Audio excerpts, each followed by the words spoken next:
This week on History Restored, a Tullson's family affair.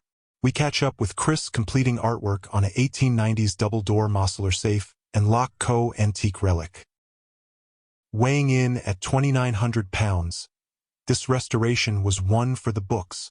After completing the bodywork and paint stages, Chris is able to restore the artwork back onto all parts of the safe. In this video, Chris is restoring the artwork on the inner door panels so that the rich history, value, and artistry is retained. You can see the intricacy and line work.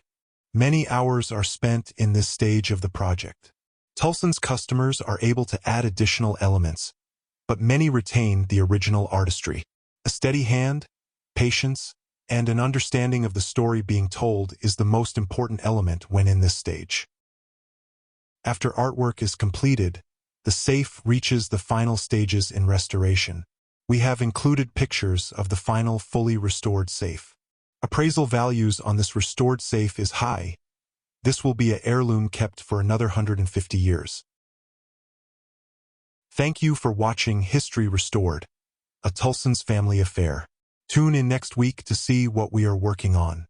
Remember to like, follow, and share.